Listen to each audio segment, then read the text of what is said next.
Magandang araw mga kaibigan. Gusto ko munang pasalamatan ang aking mga kaibigang researchers. Palaging nagpapadala sa akin ng mga videos, articles, post. Kaya mabilis akong maggawa ng reaction vlog. Si Yodora at saka si Chris Torres. Ipatuloy nyo lang mga kaibigan. Salamat. Ito, may importanteng announcement. Ito, ipinadala sa akin. Ang Pangulo, very busy o napakasipag mag-report ngayon sa taong bayan. Everyday, nagsasalita. Ito, report niya.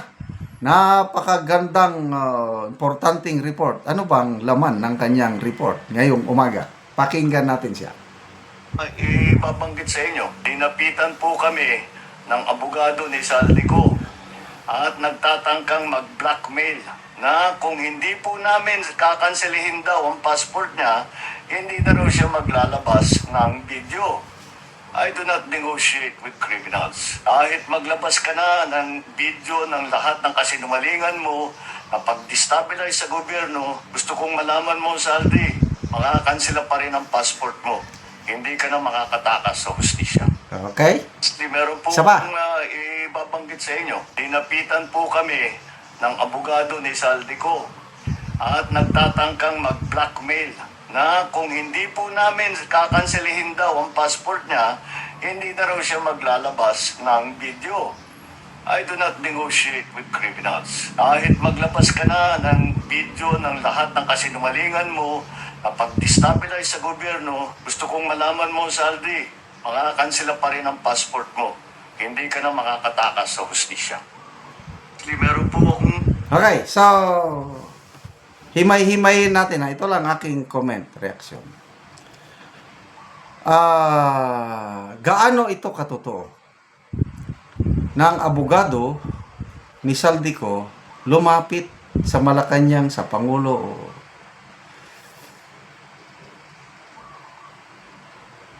Kung ako ang inyong tatanungin, parang malabo hanggat hindi magsasalita yung abogado ni Saldico.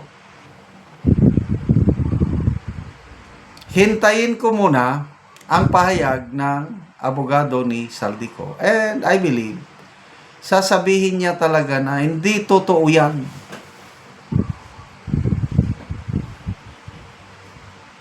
So, sariling opinion ko lang ito hindi ako naniniwala kaagad itong pahayag ng Pangulo. Kasi, talagang dismayado na ako. Iba ang sinasabi ng Pangulo, iba ang tunay na nangyayari. I-review lang natin, sandali, yung mga maalala ko lang. KOJC SEEDS, kailan ba yun? Last year ba yun? Limutan ko na. Yung ilang linggo na pinalibutan ng mga pulis ang KOJC compound. Mamaya, nagsalita ang Pangulo, anong human rights? Ang mga pulis na pumunta doon, walang dalang baril.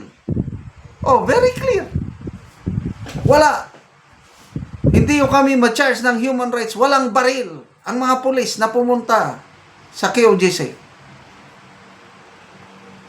Very clear na hindi niya alam ang nangyayari.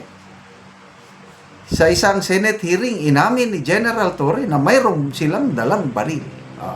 Example lang yan. Mga andaming instances na iba ang sinasabi, iba ang nangyayari. Yung walang gutom na mga Pilipino.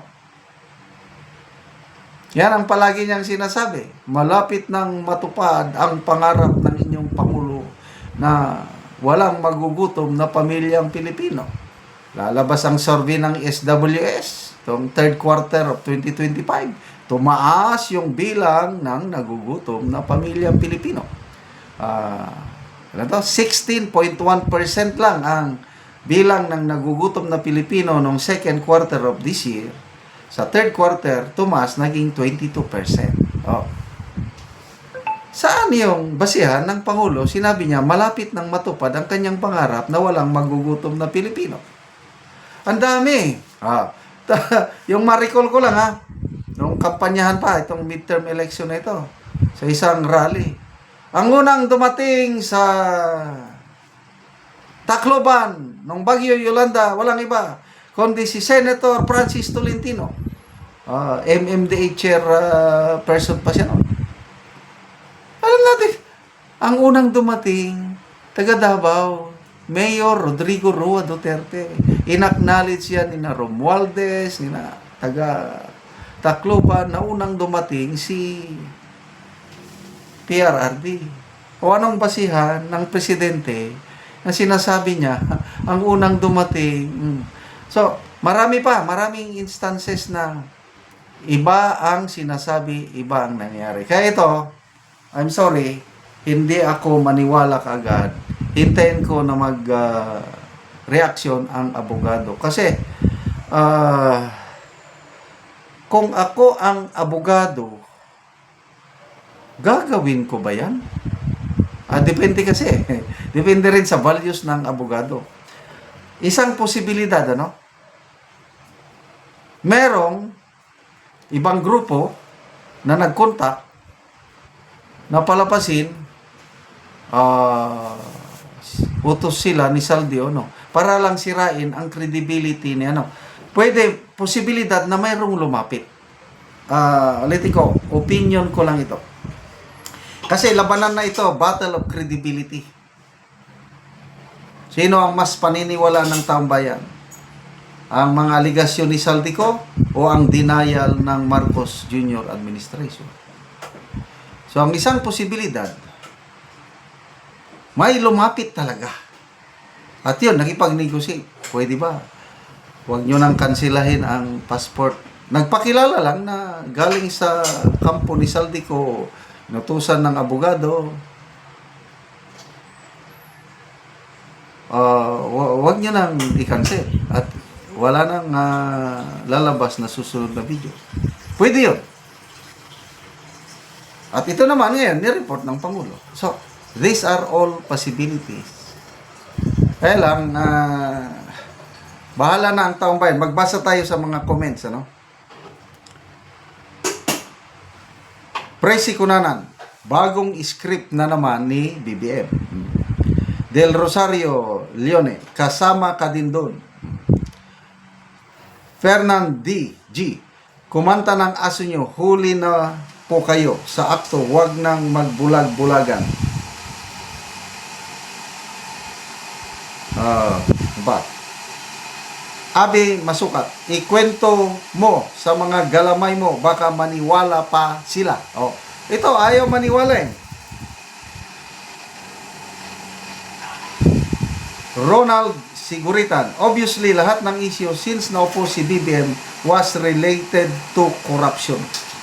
Paulit-ulit yun ang obvious na nangyari sa term niya, talama. Kanina, bago ko lang nalaman sa article ng ABS-CBN ba yun, o Inquirer, grabing corruption sa BIR.